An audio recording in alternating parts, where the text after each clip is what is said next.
Halo Pak Dito dan teman-teman semua. Hari ini kami dari kelompok 3 akan mempresentasikan tentang perdagangan internasional. Siapa saja anggota kelompok sesajen? Steve, Sa, Anastasia, J, Jocelyn, N. Elin.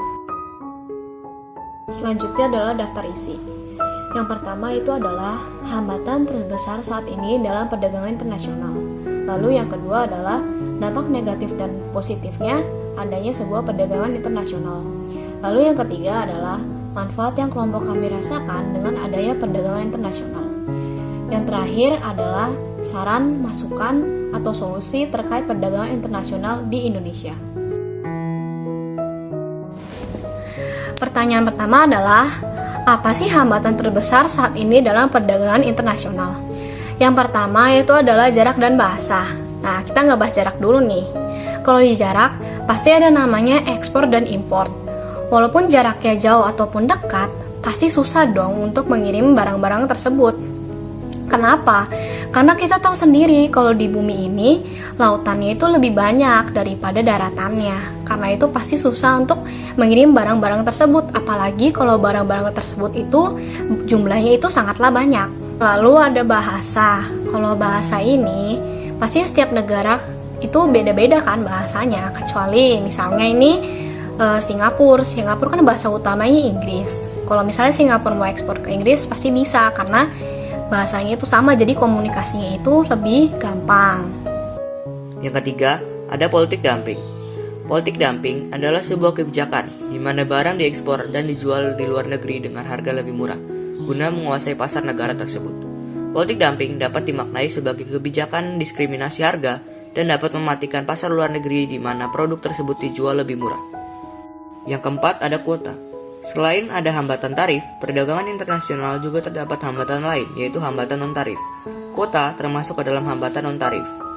Kuota adalah pembatasan terhadap jumlah fisik barang yang masuk, atau kuota impor, dan yang keluar, atau kuota ekspor. Kuota memiliki dua jenis, yaitu kuota impor dan kuota ekspor. Kuota impor dibedakan menjadi 4 jenis, yaitu absolute atau unilateral quota, merupakan kuota yang besar kecilnya ditetapkan sendiri oleh suatu negara tanpa persetujuan negara lain. Yang kedua, ada negotiated atau bilateral quota, merupakan kuota yang besar kecilnya ditetapkan berdasarkan perjanjian antara dua negara atau lebih. Yang ketiga, ada tarif quota, merupakan gabungan antara tarif dan kuota. Contohnya, untuk jumlah tertentu, impor barang diizinkan dengan tarif tertentu. Tambahan jumlah barang impor bisa diizinkan, tetapi dikenakan tarif yang lebih tinggi. Yang keempat, ada mixing quota. Bahan mentah yang diekspor dalam jumlah tertentu dibatasi penggunaannya dalam produksi barang akhir.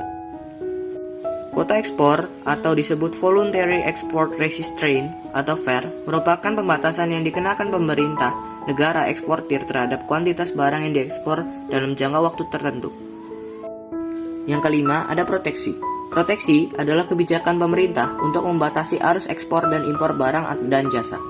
Proteksi mengambil berbagai bentuk seperti tarif impor, subsidi, dan kuota. Tujuannya adalah untuk melindungi kepentingan perekonomian domestik, misalnya melindungi produsen lokal dari persaingan impor. Pertanyaan berikutnya. Apa dampak positif dan negatif dengan adanya perdagangan internasional? Nah, yang pertama, dengan adanya perdagangan internasional dapat meningkatkan utang negara ketika jumlah impor melebihi jumlah ekspor. Lalu yang kedua, produk dalam negeri menurun. Nah, suatu negara memiliki produk kualitas rendah dan harga tinggi, maka negara itu bisa mengalami penurunan permintaan. Begitupun sebaliknya, karena umumnya setiap konsumen ingin mencari barang dengan kualitas terbaik tetapi dengan harga yang terjangkau. Lalu yang ketiga, industri kecil kurang bersaing. Karena modal yang terbatas menjadi salah satu penyebab industri kecil yang kurang berkembang. Dan mereka harus bisa bersaing dengan barang-barang yang sudah memiliki nama. Contohnya aja ada toko baju di pinggir jalan. Nah, pasti orang-orang itu lebih memilih untuk membeli baju di mall ketimbang di pinggir jalan tersebut. Dampak positifnya, yang pertama, terbentuknya persahabatan antar negara. Dengan adanya PI, akan membentuk relasi antar negara. Jika sudah ada relasi, maka akan terjalin persahabatan.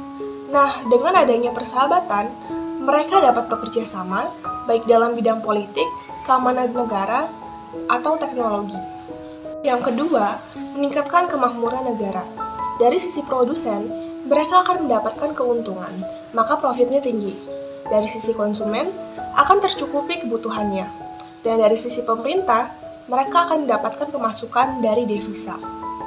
Yang ketiga, perdagangan internasional memungkinkan negara-negara untuk memperluas pasar mereka dan mengakses barang dan jasa yang tidak tersedia dalam negeri. Contohnya, negara Jepang mengimpor daun pisang dari negara Indonesia, sehingga masyarakat Jepang dapat membeli daun pisang dengan mudah. Dan dampak positif yang terakhir adalah meningkatkan pendapatan devisa.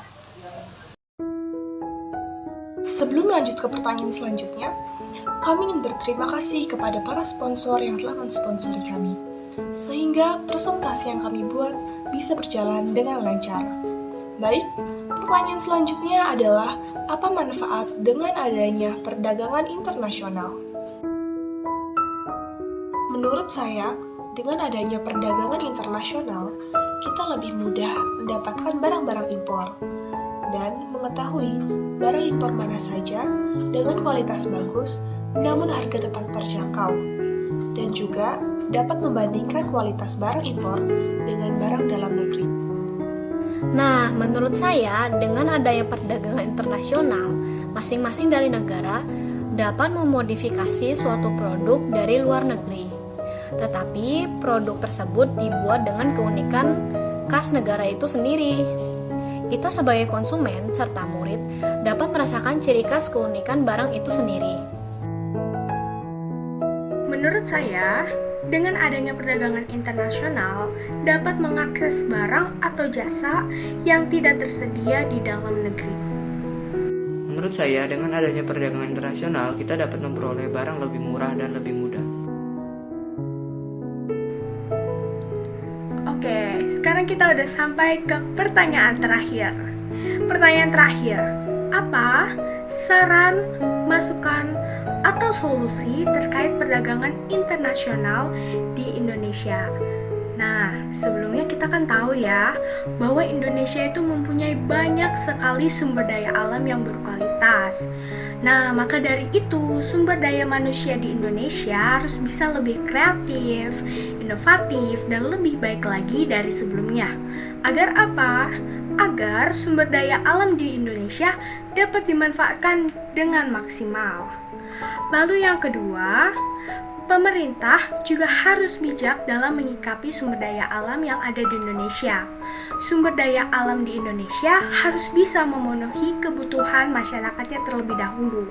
Baru setelah itu dapat dijual atau diekspor ke luar negeri.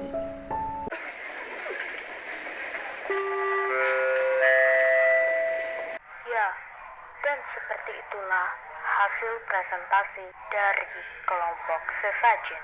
Jika Pak Dito ada pertanyaan, silahkan bertanyalah atau hubungi ke nomor 089 665 618 705. Untuk mengakhiri presentasi hari ini, saya akan berpantun.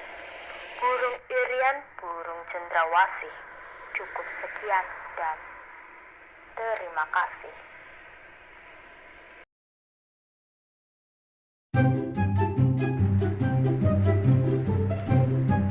Eli,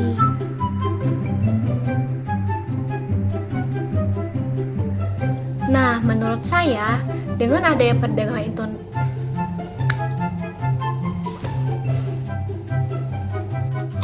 Yang pertama, ya. Kesal. halo Pak Dito dan teman-temannya semua. Teman-temannya semua? Kok teman-temannya semua? perdagangan internasional, kita lebih mudah mendapatkan barang-barang impor. dalam menyikapi sumber daya alam yang ada di Indonesia? Gagal. Yang ketiga, ada politik dumping. Politik dumping adalah sebuah kebijakan di mana